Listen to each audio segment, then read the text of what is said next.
Saludamos al precandidato, al aspirante a la presidencia de la República, Juan Carlos Pinzón. Doctor Pinzón, muy buenos días y gracias por estar en 6 AM. Gustavo, muy buenos días, un gran gusto saludarlo a usted y a toda la audiencia de Caracol. Lo primero, ¿cómo le fue con el expresidente Uribe? Vimos la foto, pero cuéntenos de qué conversaron y a qué acuerdo llegaron. Bueno, pues primero muy bien, yo fui a visitar al presidente Uribe a expresarle mi solidaridad por esa situación tan dura que está viviendo. Yo soy muy respetuoso de las instituciones y de los fallos judiciales, pero al mismo tiempo siento que con el caso de él hay una injusticia y una preocupación muy grande de verlo a él en esa condición y de pensar que hay criminales de lesa humanidad, entre otros, sin ninguna consecuencia por sus actos. Y la verdad ahí pues se siente que hay como una cosa jurídica muy extraña, dicen los expertos. De otra parte, por supuesto, hablar del país. Sentimos hoy que el país tiene el riesgo de avanzar hacia esto que llaman socialismo del siglo XXI. Las declaraciones recientes del presidente en esa alianza con Maduro han preocupado muchísimo. El hecho de ver el deterioro en materia de seguridad tan grave que hay en todo el territorio, en materia fiscal, en materia de salud, en materia social, incluso hay consumo creciendo, pero es el consumo muy alineado con el crecimiento de la economía ilícita, de la cocaína, del oro, millones de colombianos yéndose del país. Entonces, esos son los temas de los que hablamos y cómo al final este país necesita seguridad para que protejan los derechos de la gente y progresar, pero al mismo tiempo para recuperar la inversión, la iniciativa privada, el emprendimiento, cómo tenemos que volver a buscar una austeridad en el Estado. Se están básicamente consumiendo la plata de los colombianos de forma infame, la están quemando, ahí sí como dicen, quemando billetes que duele mucho. Y por supuesto también cómo conectar hoy con el mundo en este cambio geopolítico que se está viviendo, donde Colombia puede ser un protagonista positivo, recuperando relaciones con Estados Unidos, con Israel, con Europa, incluso teniendo buenas relaciones con la China, pero en un ámbito donde Colombia desarrolle básicamente su minería estratégica, su medio ambiente, su capacidad de producción de alimentos, esa agroindustria que tiene un enorme potencial en Colombia y conectando todo esto con el desarrollo y la reducción de la pobreza de 6 millones de pobres extremos que tiene Colombia con lo que tenemos que trabajar intensamente.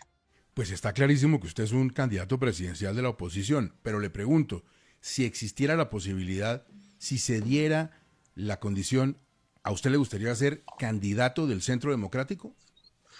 Gustavo, el Centro Democrático es un partido que tiene reglas propias, tienen varios candidatos allá que llevan mucho tiempo trabajando. A todos los respeto, a todos les tengo consideración.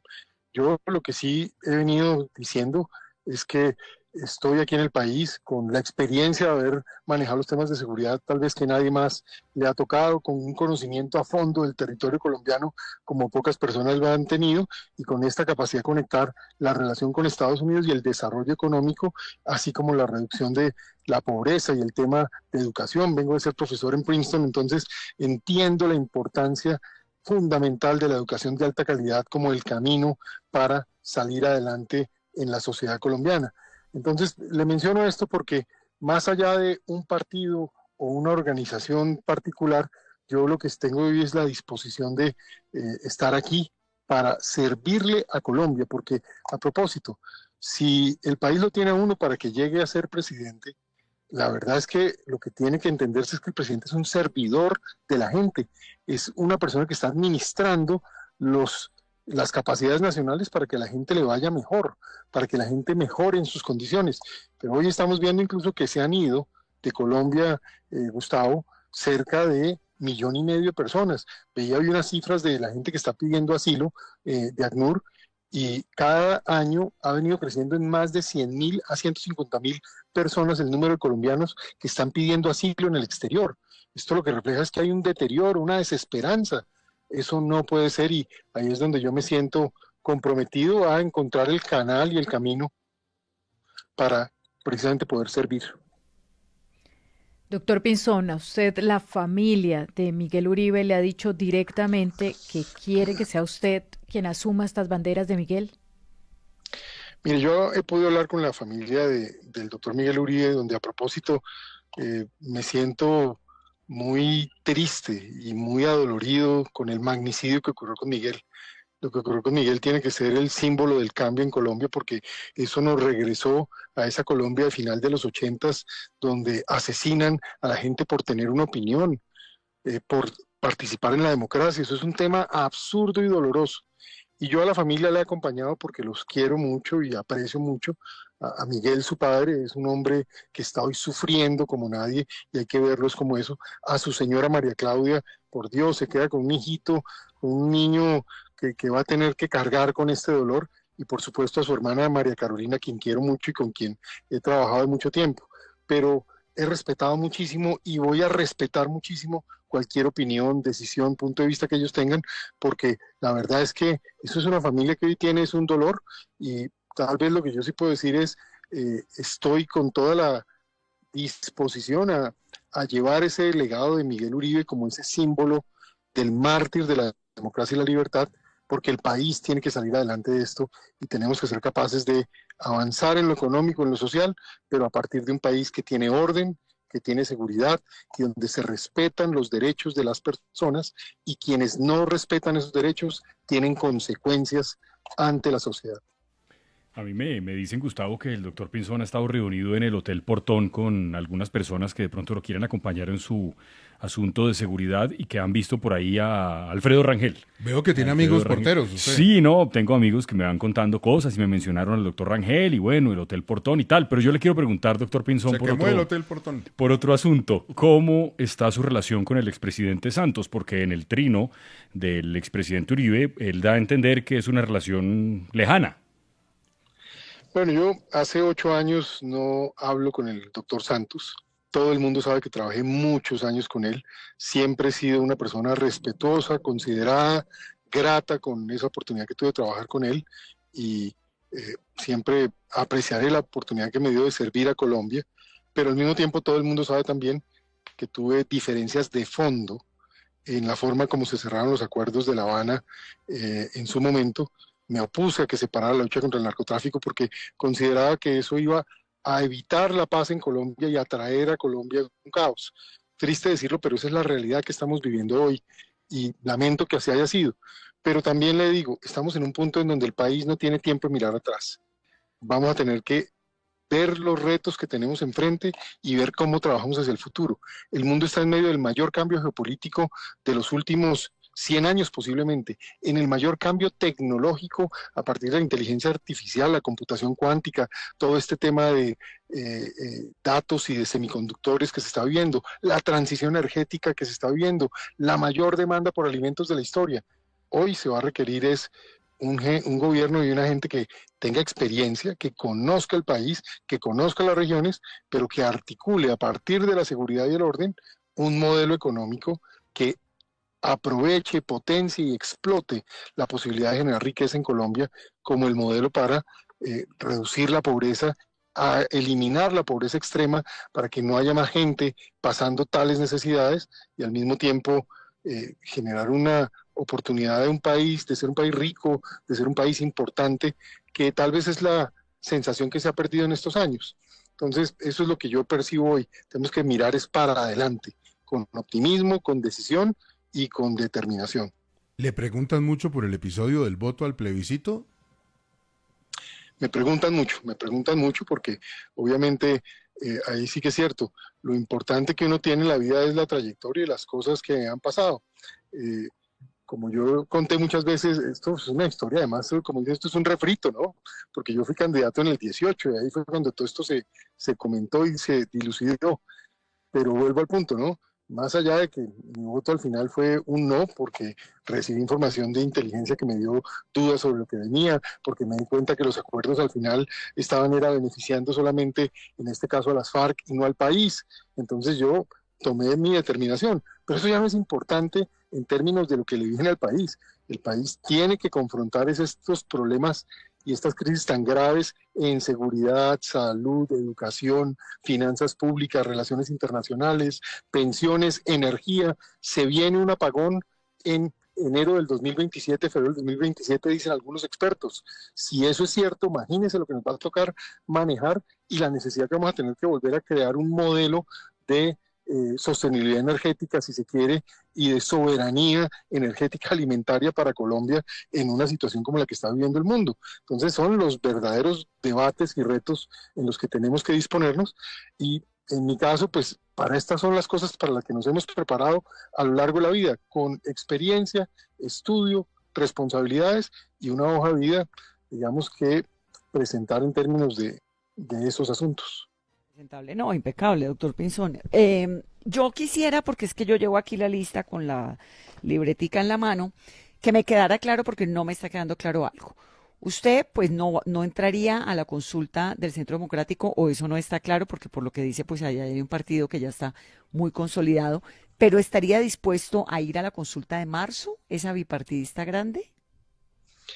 Pues Paola, reiterando lo del Centro Democrático, yo hablo con mucho respeto de ese partido como de los demás partidos porque no formo parte de él, entonces mal haría yo en decir esto va a pasar o va a ocurrir una cosa u otra, con absoluto respeto y consideración.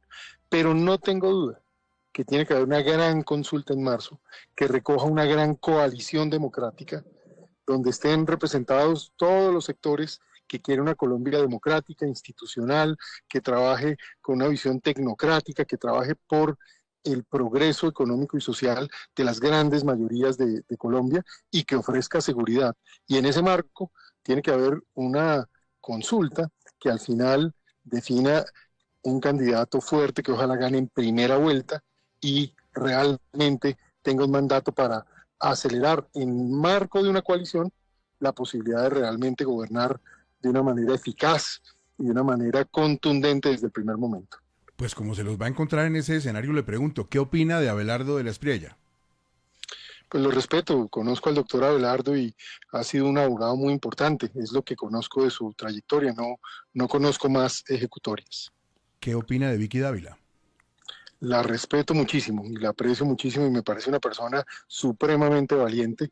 Tengo gran cariño por Vicky porque la conozco bien y bueno, ha decidido ahora cambiar su vida y entrar al servicio público, tal vez lo que yo digo como profesor de políticas públicas que soy hoy y tantos años de experiencia en dirigir asuntos públicos y privados, que gobernar es mucho más complejo que solamente tener opiniones o una visión clara. ¿Y qué opina de Germán Vargas Lleras? Germán es tal vez el estadista más importante que hay, que no ha llegado a la presidencia.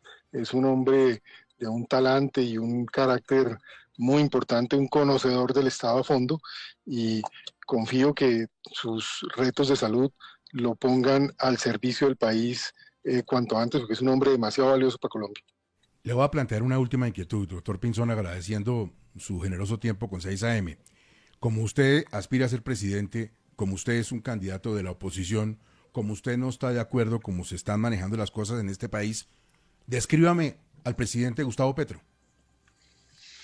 Bueno, lo primero, yo tengo que tomar la decisión de participar. Hoy hay como 57 candidatos por firmas, decía el registrador el otro día, y como 20 más.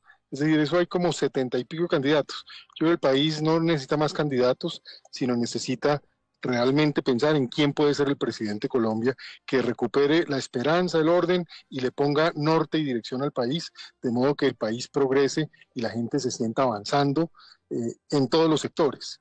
Eso es muy importante, que se pueda convocar, que se pueda hacer consensos, que se lidere a las Fuerzas Armadas, que se maneje la economía y al mismo tiempo que se dé un modelo de educación acorde con los tiempos.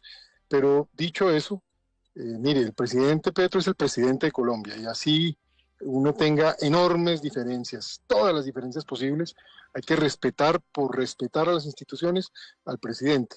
Creo que ha obrado, francamente, de manera inesperada. A veces pareciera que no es el hombre que quiere hablar de temas de política social o que entiende el deber de gerenciar los retos del país, sino ha creado un caos. Y yo creo que esa sería la mejor descripción. Es un ejercicio de caos absoluto el que se ha creado y lamento mucho sus últimas declaraciones, no solo con los temas de Miguel Uribe, donde de verdad quedó un muy mal sabor y muchas dudas sobre sus mensajes y proceder frente a la oposición y al país, sino también ese coqueteo con Maduro y esos temas de la zona binacional y esos temas de andar coqueteando con Hamas y con Irán, eso dejan un muy mal sabor. Y este tema de llamar oposición armada a grupos terroristas y darles credibilidad y juego a los criminales es algo que le está haciendo mucho daño a Colombia. El comienzo de su pregunta me lleva, antes de despedirlo, a preguntarle, ¿usted realmente cree que no está en campaña presidencial? Porque todos entendemos que sí. No, muchas gracias, Gustavo. Mire, yo estoy aquí en Colombia y me vine porque siento el deber de estar aquí y estar aquí, recorrer Colombia y decirle al país, tengo la experiencia en los temas críticos, quizá más que otras personas, en seguridad, en la relación con los Estados Unidos, en materia económica, que es mi profesión, incluso hasta me ha tocado manejar asuntos de salud en su momento. Aquí estamos para eso, y más bien para disponerme a ofrecerle a los colombianos esa disposición. Estoy a orden del pueblo colombiano. Eso es lo que quiero que se sepa, pero en el momento apropiado, pues se hablará ya de lanzar una candidatura o no. Estamos en eso y siento ese llamado del país, siento el llamado de mucha gente. Mire que este fin de semana estuve allá en el Petronio en Cali y le confieso y reconozco que salí con la sensación de obligación, porque ese pueblo del Pacífico tan sufrido, la gente no solo me acogió con cariño y afecto, sino también con demanda, diciéndome usted tiene que estar, necesitamos que cumpla su papel en Colombia, y ahí es donde uno siente esa obligación de cumplirle el deber al país. Yo amo mi país y estoy dispuesto a servirle a mi país si eso es lo que se necesita. Doctor Pinzón, muchísimas gracias, mucha suerte y seguiremos conversando. Gustavo, muchas gracias a usted y a toda su mesa y a todos los oyentes de Caracol. Muchas gracias.